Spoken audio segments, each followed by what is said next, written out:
When I came back from my trip, a huge moving truck was sitting in front of my house. My son looked at me and said calmly, "I packed all your things, Mom. You're moving into a care home. We need more space for my dog." One phone call later, he was begging for forgiveness. "I'm glad you're here. Stay with me until the end, and comment the city you're watching from. I want to see how far my story travels. I'm 70 years old and I've lived through a lot, but nothing in my life prepared me for what I saw that day, coming home from visiting my sister in Florida. That white truck in my driveway should have been the first warning, big blue letters on the side, Peterson Moving Services."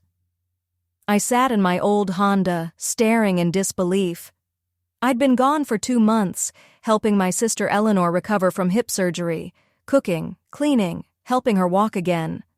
I missed my own home, my own bed, my quiet mornings on the porch.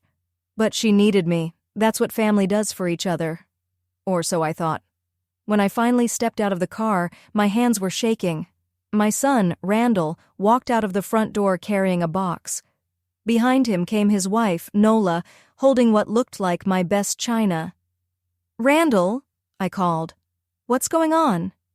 He didn't even look embarrassed, just set the box down and turned to face me with that cold expression I'd started to recognize. "Mom, we need to talk," he said. "Why is there a moving truck here?" I asked.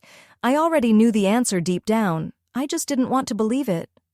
"We found you a place at Sunset Manor," Randall said, like he was talking about the weather. "It's nice. You'll be better cared for there." My heart sank. "A care home? Randall, I don't need that. I can take care of myself." "Mom, you're 70, he said. "You were gone for 2 months. What if something had happened? We wouldn't have known." "But I was helping Eleanor. You knew exactly where I was." Then Nola chimed in, her tone soft but sharp underneath. "We're just thinking of what's best for you, dear. At your age, living alone isn't safe." I looked at them both, trying to find the son I once knew, the boy I'd sacrificed everything for. "This is my house, Randall. I've lived here for 43 years. Your father and I built our lives here." "We know, Mom," he said, his voice flat. "But we need the space now." "Space? For what?" That's when Nola smiled. "We just got a beautiful German Shepherd puppy. His name is Duke. He's going to be huge and he needs a yard to run in. Our apartment's too small." I stared at her, stunned. "You're sending me away? For a dog?" "It's not just about Duke," Randall said quickly, guilt flickering in his eyes. "You're getting older. This house is too much. The stairs, the yard, the upkeep. I manage just fine," I said. "Mrs. Patterson helps with the heavy chores, and Tommy mows the lawn." "See?" Nola said triumphantly.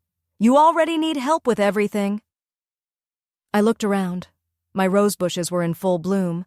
The porch swing where I drank my morning coffee was still there, but it suddenly felt unfamiliar, like I didn't belong there anymore.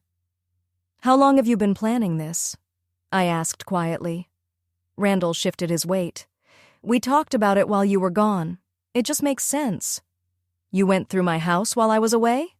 "We had to pack your essentials," Nola said. "Don't worry, we chose everything you'll need at Sunset Manor." I walked closer to the truck. My whole life was stacked inside, my dishes, a few chairs, boxes of memories, but so much was missing. "Where's my china cabinet, my wedding photo, your father's chair?" "Mom, your new room is smaller," Randall said. "You won't have space for everything." Something inside me cracked. Not my heart exactly, but something deeper. Something that had kept me standing for 70 years. "When do I have to leave?" I whispered. "The truck's ready now," Nola said cheerfully. "Your room's waiting. We even paid for your first month." I stood there on the driveway, staring at the home where I'd built my life, the home that would no longer be mine in a few hours. "Can I at least see Duke?" I asked softly. Nola smiled. "Oh, he's at the groomer, getting his first professional bath. You'll meet him later." Later, eventually, like I was some distant relative they might visit once in a while. As they loaded the last box, I realized something painful and true. My son had become a stranger, and somehow I had let it happen. The drive to Sunset Manor felt like a funeral procession. I wasn't dead, but it sure felt like my life was over. The first 3 weeks there were the darkest I've ever known. I barely left my room.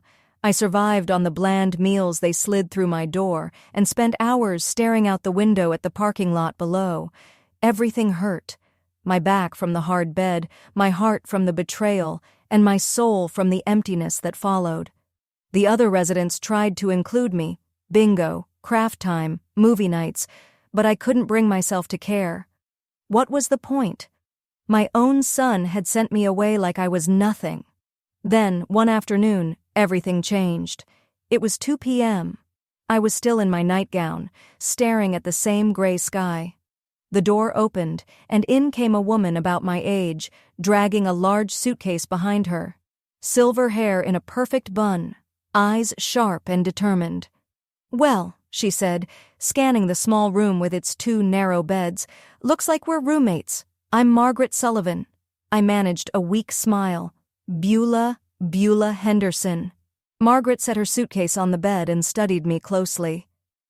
"You've been crying," she said flatly. Not a question, just a statement. I didn't deny it.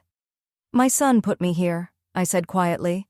"Took my house, said he needed it, for his dog." "Ah," Margaret nodded knowingly. "Family betrayal. I'm here for something similar. My daughter-in-law convinced my son that I was becoming difficult. Apparently, asking about my late husband's life insurance money makes me unstable. Despite everything, that caught my attention. I sat up. "What do you mean?" She began unpacking with quick, practiced movements. "I'm a retired lawyer, 45 years in practice. When my husband passed last year, there should have been a large life insurance payout. Instead, my son told me there were complications and that only a small amount came through. When I asked for the paperwork, suddenly I had memory problems and needed supervision." She pulled a thick file folder from her bag and placed it on her nightstand. "The thing about being a lawyer," she said with a smirk, "is you never really retire. You just get more selective about your cases." "You're investigating your own son?" I asked carefully. "I'm protecting myself," she corrected. "Something you might want to consider doing too." I shook my head. "There's nothing to investigate. Randall was clear. He wanted the house for his dog." Margaret froze mid-unpacking and gave me a sharp look. "Beulah, whose name is on the deed to your house?" "Mine," I said. "It was mine and my husband's. When Robert passed, it became solely mine." "And your son just decided he could move you out and move himself in?" When she said it like that, it sounded absurd and cruel. "He said I needed care," I murmured. "Do you?" I thought about it honestly. "No. I was helping my sister in Florida for 2 months, cooking, cleaning, taking care of her after surgery. If I can care for someone else, I can care for myself." Margaret sat on her bed facing me. "Beulah, in my experience, when family members rush someone into a facility while taking over their property, there's usually more going on than concern." "What do you mean? Has your son ever asked about your will? Your savings? Whether you've made plans for the house?" I frowned. "He asked a few months ago what would happen to the house when I'm gone. Said he just wanted to make sure things were taken care of." "And what did you tell him?" "That it would go to him, of course. He's my only child." Margaret nodded slowly. "So he knows he'll inherit eventually. The question is, why couldn't he wait?" That hit hard. "Maybe he just wanted me to be safe." "Maybe," Margaret said.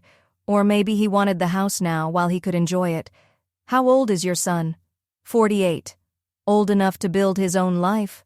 Old enough to wait for what's his." Margaret leaned forward. "Did he ever suggest other options?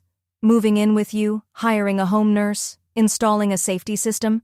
I thought back and realized no, he hadn't. There were no discussions, just one decision. I was moving out. Margaret crossed her arms. "That house of yours, 40-plus years of ownership, must be fully paid off." "Oh yes," I said. "Robert and I paid it off years ago, and the neighborhood's become quite desirable. My realtor friend said it's worth around $300,000 now." Margaret's eyebrows lifted. $300,000? Beulah, that's a fortune. Enough to make someone very motivated. I'd never thought of it that way. To me, it wasn't money. It was home. Tell me about this dog, Margaret said. Duke, I sighed. A German Shepherd puppy. My daughter-in-law said he needed a big yard. German Shepherds are expensive, Margaret noted, especially purebreds from breeders. Thousands of dollars plus training, vet care, premium food. That's not a hobby. It's an investment. I thought about Randall's job at the insurance company. He made decent money, but not that kind of money. Not the kind that buys designer dogs and professional grooming. Margaret, I whispered slowly, do you think they planned this? Margaret looked at me for a long moment, her eyes sharp as glass. I think, she said carefully, it's time we find out. That's why, Margaret said firmly, you might want to find out exactly what's been happening with your property while you've been here. She stood and walked to the window, staring out at the small parking lot below. You know, Beulah, she continued, her voice low and thoughtful, the thing about care homes is that once you're inside, people start to see you as helpless. They stop asking your opinion. They start making choices for you. They assume you can't manage your own life anymore. I looked at her, confused but curious. What are you saying? Margaret turned back toward me, and for the first time I saw the lawyer she used to be. Sharp, confident, unstoppable. I'm saying, she said, her tone hardening, that being here doesn't make you powerless. You still own your home. You still have rights. And if your son thinks he can take over your life because it's convenient for him, he's about to get a serious surprise. For the first time in 3 weeks, I felt something other than despair. I felt angry. What do you think I should do? I asked quietly. Margaret smiled. Not a gentle smile, but the smile of a woman who'd spent 45 years fighting for justice. First, she said, we're going to find out exactly what your son's been up to in your house. Then we'll remind him that his mother is very much alive. Margaret wasted no time. The next morning, she practically marched me down the hallway to the administration office. I hadn't even finished my coffee, but she was already dressed, her thick file folder tucked firmly under her arm like a weapon. We need to use your computer, she told the young receptionist, a woman named Jessica. Jessica blinked. I'm sorry, but residents aren't usually allowed. We're not usual residents, Margaret interrupted smoothly. I'm a retired attorney helping my friend with legal matters. Surely you have a process for accessing public records. Jessica hesitated, glancing at the computer, then toward her supervisor's empty chair. I suppose I could let you use it for a few minutes, she said nervously, but I'll need to stay here. Perfect, Margaret said, sitting down like she owned the place. I watched in awe as her fingers flew over the keyboard. Within minutes, she'd pulled up the county assessor's website and typed in my address. Let's see what we're dealing with, she murmured. A list of numbers filled the screen, and my heart nearly stopped. My house. It's valued at $450,000? Margaret frowned slightly. That's right. Property values have skyrocketed in your neighborhood. Look, houses on your street have sold for even more. She clicked through recent sales. One home down the block had sold for $500,000 just months ago. Your son stands to gain a very valuable asset, Margaret said grimly. Much more valuable than you realized. Jessica, who'd been pretending not to listen, couldn't help whispering, That's a lot of money for a house. It certainly is, Margaret replied. Jessica, would you mind printing this for us? While Jessica printed the pages, Margaret kept searching. Now, let's see what else he's been doing. I watched as she navigated to the local newspaper's classifieds. After a moment, her eyes narrowed. Oh, you've got to be kidding me, she muttered. Listen to this. Room for rent. Beautiful 3-bedroom house. Large yard. Quiet neighborhood. $2,000 a month. She turned the screen toward me. It was my address. My breath caught. That's my home. Margaret's expression hardened. Your son is renting out rooms in your house while you're sitting here eating cafeteria food and sleeping on a cot? I felt dizzy. He can't do that. It's my house. Legally, you're right, Margaret said. But practically, if people assume you've moved here permanently and no one's watching, he can get away with quite a lot. Jessica handed us the printed pages, her face pale. Margaret studied them carefully. Beulah, I need to ask you something important. Did you ever give your son power of attorney? No, I said quickly. Robert and I talked about it years ago, but we never did it. Good, Margaret nodded. That means he has no legal right to make decisions about your property. I stared at her. Then what he's doing is completely unauthorized, she finished. He's acting like he owns the place, but legally he doesn't. We spent the rest of the morning in the tiny library, where Margaret explained things I'd never even considered: property rights, tenant laws, and the difference between guardianship and power of attorney. The bottom line, she said finally, closing her folder, is that your house is still yours. Your son is occupying it illegally and subletting rooms without your permission. But what can I do? I asked helplessly. I'm stuck in here. Margaret's eyes gleamed with determination. Oh, honey, you're not stuck anywhere. You chose to come here because your son told you to, but you can choose to leave too. Leave? The word felt impossible. But Randall said a lot of things, she cut in. None of them have any legal weight. You're not here by court order. No doctor declared you unfit. You walked in on your own 2 feet, and you can walk right back out. You're here because your son convinced you it was necessary, Margaret said softly. Well, now you know it wasn't. That afternoon, she helped me make a phone call I'd been both longing for and dreading. To my neighbor, Mrs. Patterson. I hadn't spoken to her since the day I was taken to Sunset Manor, and I had no idea what she might tell me. Beulah, her warm, familiar voice came through the line. I was wondering when I'd hear from you. How are you settling in at that place? I'm fine, Mrs. Patterson, I said carefully. But I wanted to ask, have you noticed anything unusual at my house? There was a long pause. Then quietly she said, Well, there's been quite a bit of activity over there. Your son and his wife moved in, of course, but lately there've been other people too.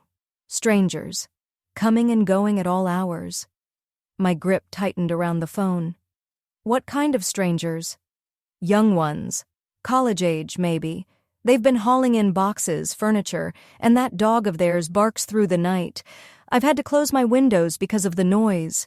I glanced at Margaret, who was already jotting notes in her precise handwriting, her expression darkening by the second. Mrs. Patterson, I asked slowly, did Randall ever mention that I might be coming home soon? Coming home? She repeated, sounding surprised. Oh, no, dear. He told me you'd chosen to stay in assisted living permanently, said you were much happier there, that you didn't want to deal with the house anymore. When I hung up, the room felt completely still. Margaret reached across the table and placed her hand gently on mine. I'm sorry, Beulah. I know that was hard to hear. He told her I was happy here, I said, my voice shaking, that I didn't want to deal with my own home anymore. Margaret sighed. He's been telling a lot of people a lot of stories. Based on what your neighbor described, it sounds like he's renting out rooms. At $2,000 a month, if he's got 3 or 4 tenants, that's $6,000 to $8,000 every month. From your house? The numbers made my head spin. He's earning that much while I'm paying $3,000 a month to live here? Margaret nodded grimly. I felt something cold settle in my stomach. Margaret, I can't afford to stay here much longer. I've been using my savings. Maybe I've got 2 months left. Margaret was silent for a moment, then asked quietly, Beulah, what did you think would happen when your savings ran out? I stared at the floor. I guess I thought Randall would help me. Or maybe I'd apply for assistance. And where did you think you'd live? The truth hit me like a wave of ice water. I had never truly considered that my son might not take me back. In my mind, this place had been temporary, just until I got back on my feet. But now I saw the truth. He never intended for me to come home, I whispered. Margaret nodded slowly. I don't think he did. That night, after dinner, Margaret pulled out a yellow legal pad and began to write. "What are you doing?" I asked. "Making a plan," she said, without looking up. "Your son thinks he's outsmarted you. He thinks you're just a helpless old woman who'll do whatever he says." Then she looked up, and I saw steel in her eyes. "Tomorrow," she said, "we're going to prove him wrong." Margaret's plan was simple and brilliant. The next morning, she called a real estate attorney she'd known for years. "David, it's Margaret Sullivan," she said, pacing our small room like a general before battle. "I need a favor. I have a 70-year-old client whose son has taken over her home while she's in temporary care." I listened as she explained everything with the precision of someone who'd built entire cases from scraps of evidence. When she hung up, she turned to me with a triumphant smile. "David's going to help us," she said. "He's drafting a legal notice demanding that your son stop renting out your property and return it to you immediately." My heart raced. "But where will I go if I leave here?" "Where do you think?" she said. "Back to your own house." "But Randall said I couldn't live on my own," I murmured. Margaret sat down beside me, her tone softening. "Beulah, you've been taking care of yourself your entire life. You spent 2 months looking after your sister, drove yourself to Florida and back. Does that sound like someone who can't manage at home?" When she said it like that, it felt embarrassingly clear, but still, fear crept in. "What if something happens to me?" I whispered. "What if I fall or get sick?" "What if something happens to anyone?" Margaret countered. "Your son could get into an accident tomorrow. Mrs. Patterson could have a health scare next week.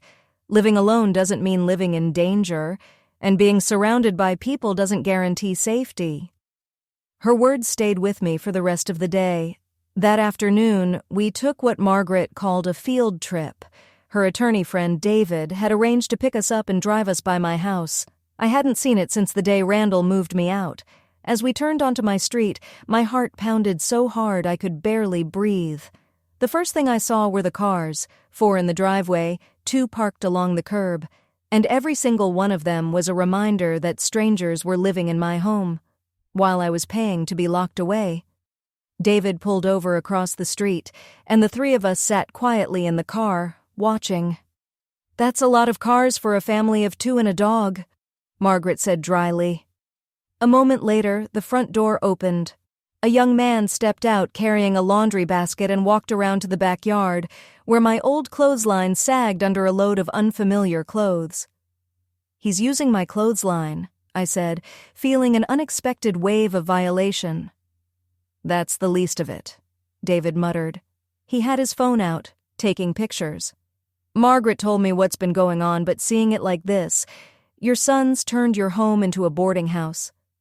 As we watched, another young person came out with grocery bags, then another and another. "How many people are living there?" I whispered. "At least 4 tenants, plus your son and his wife," David said grimly. "Maybe more." I couldn't breathe. My home, the house where Robert and I had raised our son, where I'd read bedtime stories, sewn Halloween costumes, and baked birthday cakes, now looked like a rental property filled with strangers. "This has to violate zoning laws," Margaret said.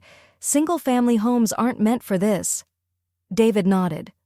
"I'll make calls first thing tomorrow, but before anything else, we'll re-establish your legal right to reclaim the property." We circled the block and came up from the other direction. That's when I saw her, Nola, standing in the yard with the dog that had supposedly needed space to run. Except now, Duke wasn't a puppy anymore. He was nearly full-grown and chained to a post in my front lawn. "That poor dog," I said quietly, feeling sick. "So much for needing room to run," Margaret said coldly. We watched as Nola went back inside, leaving Duke alone. A few minutes later, his barking echoed through the yard, and one of the tenants opened a window to shout at him to be quiet. "This," Margaret said, her voice like steel, "is what they destroyed your peace for. A chained dog and extra rent money." David didn't speak as he drove us back to Sunset Manor, but before dropping us off, he stopped at his office so I could sign the necessary documents. The letter would go out the next morning, a legal demand for Randall to vacate my property within 30 days. What if he refuses? I asked, anxiety creeping into my voice. Then we'll file an unlawful detainer action, David explained. It's a formal process to have him removed from your home. The law doesn't care about family ties when it comes to property ownership. What's yours is yours. That evening, Margaret helped me pack the few things I'd brought to Sunset Manor. It wasn't much. Just clothes, a few photos, and the items Randall and Nola had deemed essential. "Where's your jewelry?" she asked suddenly, noticing my bare dresser. "I don't know," I admitted. "I asked Nola about it. She said they put it somewhere safe." Margaret's expression hardened. "We'll add that to the list of things we're recovering." As I folded my clothes, memories hit me like waves. The photo albums of Randall's childhood, my mother's old china, the quilt my grandmother had made, Robert's tools in the garage. "Margaret," I said softly, "what if they've sold some of it, or thrown it away?" "Then they'll replace it or compensate you," she said firmly. "Bula, what your son did isn't a misunderstanding. It's theft. Just because someone's family doesn't make it legal." Her words hit deep. I'd always thought of family conflicts as painful, but private, things you solve quietly. But this wasn't a disagreement. This was a betrayal wrapped in paperwork. The next morning, I checked myself out of Sunset Manor. The staff looked surprised, but no one stopped me, because legally I was free to leave any time I wanted. Margaret came with me. She'd decided her own situation could wait. Helping me reclaim my life had become her new mission. "Where are we going?" I asked as we climbed into David's car, our small suitcases in the trunk. "To a hotel," Margaret said. "Just for a few days, until we get you back into your house." "A hotel?" I asked. "I can't afford that." "You can afford it better than you can afford to stay in that place," she said simply. "Besides, David knows a place with a senior discount." As we pulled away from Sunset Manor, something shifted inside me. For the first time in weeks, I felt like myself again. Not a patient, not a burden, not someone to be managed. Just Beulah Henderson, a woman who owned her house, her life, and her choices. We parked outside a small, quiet hotel. I was about to open the car door when my phone rang. I looked down at the screen, and my stomach clenched. Randall. Margaret glanced at me, then smiled faintly. "He got the letter." She folded her arms. "Go on. Answer it. Let's see what he has to say now." My hands were shaking. "Answer it," Margaret whispered. "You have the power now."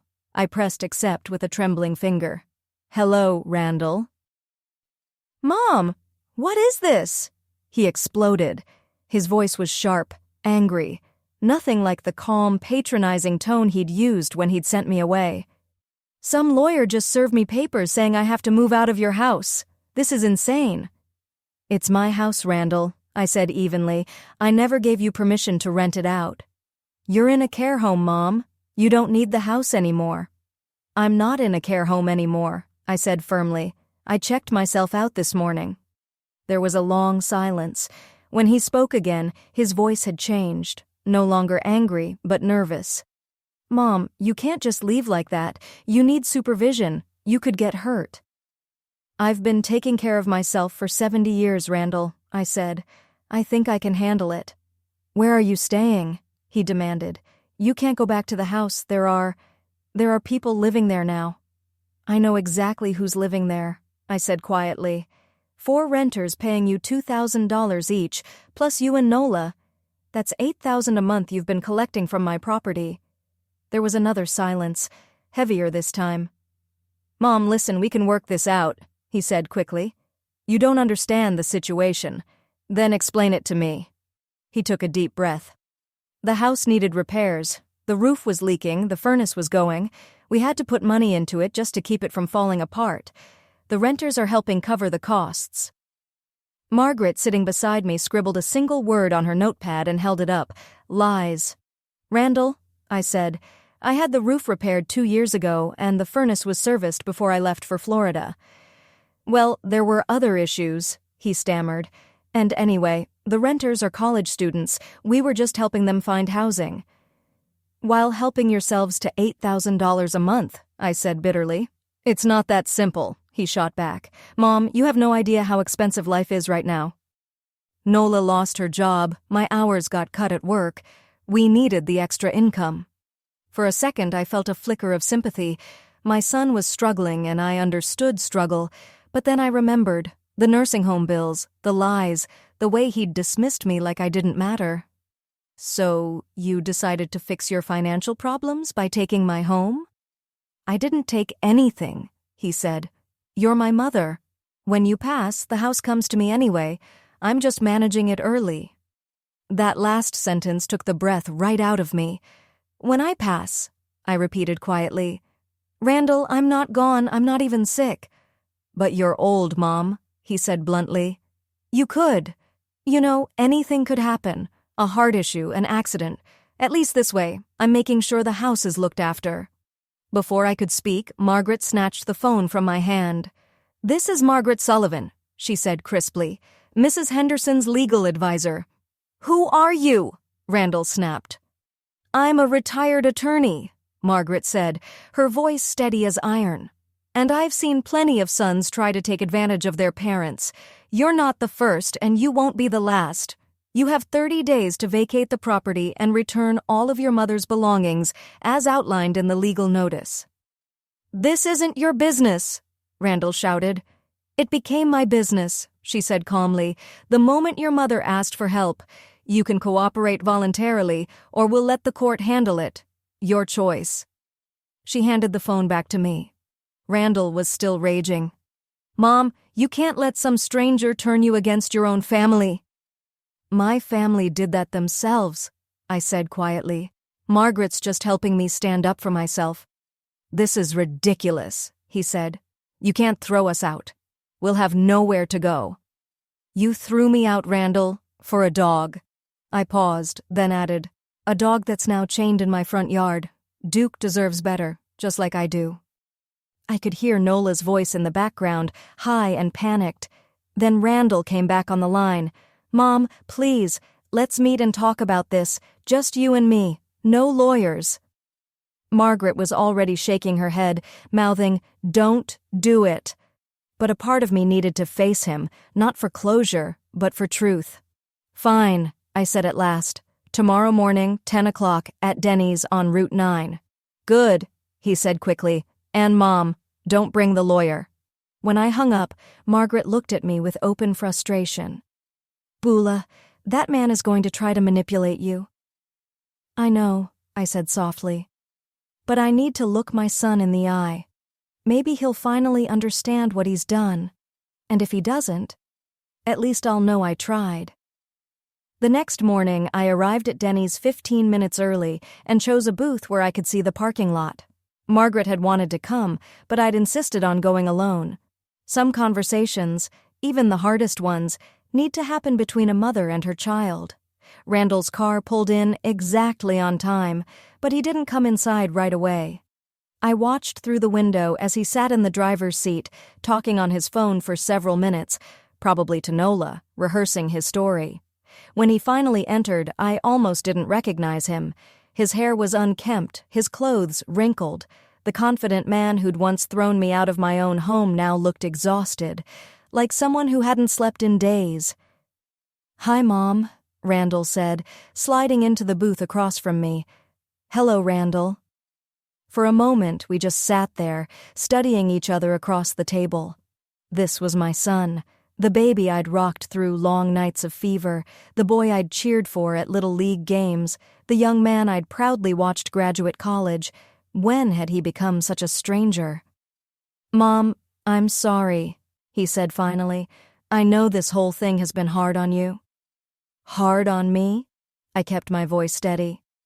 Randall, you took my house. You took my belongings. You told everyone I was happy in that place. When you knew I was miserable, I thought it was for the best. No, I said firmly. You thought it was convenient. There's a difference. He ran a hand through his hair, sighing. You don't understand the pressure I'm under. Nola's been threatening to leave if I don't get things together. My job's on the line. The house was just sitting there empty while you were gone. It wasn't empty, I said quietly. It was waiting for me to come home. But you were gone for 2 months, he protested. How was I supposed to know you were coming back? Because I told you, I said sharply. Because I called you every week. Because helping my sister recover from surgery doesn't mean disappearing forever. Randall looked down, clearly uncomfortable. Look, maybe I made some mistakes, but we can fix this. You can move back in. We'll make room. Make room, I repeated. In my own house? The renters have leases, he said quickly. We can't just kick them out, but there's the guest room. The guest room in my own house, I said, my voice trembling now. That would be temporary, he added hastily, just until we figure something else out. Something cold settled in my chest. Even now, after everything, he still thought I'd accept being a guest in my own home. Randall, I asked softly, do you love me? He looked startled. Of course I love you, Mom. You're my mother. Then why did you hurt me so badly? He was silent for a long time. Then he said the words that broke the last piece of my heart. I didn't mean to hurt you. I needed the house. There it was, simple, honest, devastating. He needed the house more than he needed me to be happy. I stood, placing a $5 bill on the table for my coffee. 30 days, Randall. That's what the legal notice says. Mom, wait. But I was already walking away. Some bridges once burned can't be rebuilt.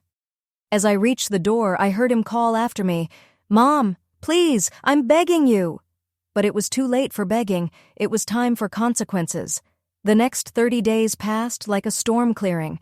Randall called again and again during the first week, leaving desperate voicemails that shifted from guilt to anger to pleading and finally to threats. He said he'd contest the eviction. He said he'd tell the court I wasn't capable of managing my affairs. Margaret just smiled, calm as ever, and added each message to her growing file of evidence. Let him try, she said. We have proof, photos, property records, witness statements, and even city violations. The truth is on your side. By the third week, the calls stopped. David told us Randall had hired a lawyer and was trying to negotiate, but the facts were clear. I owned the house. I had never given permission for it to be rented. He had to leave. On day 29, I got a text from an unknown number. Your stuff's on the porch. Hope you're happy. Margaret and I rented a small moving truck, and David insisted on meeting us there. My heart pounded as we turned onto my street. I hadn't been back since the day we'd discovered the truth. The house looked different, smaller somehow, stripped of its warmth. Boxes and furniture cluttered the porch like abandoned relics. Mrs. Patterson hurried out the moment she saw me. Beulah, oh, thank goodness you're back. She hugged me tightly. That son of yours told everyone you'd moved away for good, but I never believed it. I'm home now, I said, surprised by how good those words felt. And not a moment too soon, she said. The noise, the parties, the music at all hours, and that poor dog barking constantly. I finally called the city about it. The inspector came last week. They issued violations. Margaret was already at the porch, sorting through boxes. Beulah, come look at this. She held up a framed photograph, my wedding photo. The glass was cracked, the frame bent. They didn't even have the decency to pack things properly, she muttered, her voice tight with anger. We spent the next 4 hours going through everything on the porch. Some of my belongings were there, but many weren't. My grandmother's quilt was missing. So was my jewelry box, my mother's china, and Robert's old tools. Make a list of everything that's gone, Margaret said. David will handle it. They'll either return your property or pay for what's missing. As we carried the remaining boxes inside, I braced myself for what we might find, but nothing, absolutely nothing, could have prepared me for the reality waiting inside. My beautiful home, the place I'd lovingly cared for over 43 years, looked like a college dormitory. The hardwood floors I used to polish every week were scratched and stained. There were holes in the walls where posters had been ripped down.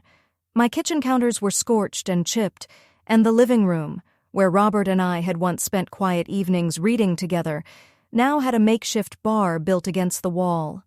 Empty bottles lined the windowsill like trophies. Oh, honey, Margaret whispered, seeing my face. I walked through each room, taking in the damage piece by piece. My bedroom had been turned into a shared space with 3 single beds crammed inside. The upstairs bathroom had a shattered mirror and a sink so crooked it looked like modern art. But the worst was my sewing room, my sanctuary. The built-in shelves Robert had built for my fabric were stripped bare. Even my sewing machine was gone. I sank into one of the few remaining chairs and began to cry. Not the helpless tears I'd cried at Sunset Manor, but hot, furious ones. Tears for what had been taken, tears for what had been broken, tears for what could never truly be replaced. Margaret sat beside me and took my hand. "We'll fix it," she said firmly. "All of it. Every mark, every hole, every missing item. And Randall is going to pay for every single thing he's done." And she meant it. David filed a lawsuit for property damage and theft. The list of destroyed and missing items totaled more than $30,000. Randall's lawyer tried to negotiate, but Margaret was relentless. "He stole from his own mother," she said. "Let him face the consequences." 2 months later, the settlement came through. Randall would pay for every repair, replace every missing item, cover my legal fees, and even reimburse the cost of 3 months in the hotel while the renovations were completed. I never spoke to him again. All communication went through lawyers. A part of me grieved for the relationship we'd lost, but a larger part of me felt relief. I was finally free from the need to pretend that everything was okay when it wasn't. Margaret decided not to return to her son's home either. "If he wants to see me," she said, "he knows where to find me." She rented a small apartment just 2 blocks away, and together we built something new. Not the families we were born into, but the family we chose. The house renovations took 3 months. The floors were refinished, the walls repainted, the kitchen completely rebuilt. When it was finished, it looked better than it had in years. On the day I officially moved back in, Mrs. Patterson came over with a casserole and a bottle of wine. "Welcome home," she said with a smile. For real this time. That evening, as I sat in my restored living room beside Margaret, I thought about everything that had happened. 6 months ago, I was a quiet widow living peacefully in her home. Then I became a discarded mother hidden away while my son profited from my trust. And now I was something entirely different. I was a woman who fought back, a woman who stood up for herself, a woman who learned that sometimes the family you build is stronger than the one you're born into. My phone buzzed on the table. I glanced at the caller ID, and my heart skipped. It was Randall. Margaret looked at me. "Are you going to answer it?" I thought for a long moment. Then I reached over and turned the phone off. "No," I said quietly. "Some bridges should stay burned, and some second chances cost more than they're worth. I was home now, truly home, and I intended to stay that way." Outside, the sun was setting over the neighborhood I'd lived in for 43 years. The roses I'd planted were blooming again, strong, alive, and stubbornly beautiful. Like me, they'd survived both winter and neglect. Margaret raised her glass. "To new beginnings," she said. "To coming home," I replied. And for the first time in months, I truly meant it. Now, I'm curious about you, the listener. If you were in my place, what would you have done? Have you ever faced something similar? Share your thoughts in the comments. I read every one of them. And before you go, I'm leaving 2 more stories on the screen. Both are fan favorites, and I promise they'll surprise you. Thank you for watching until the end.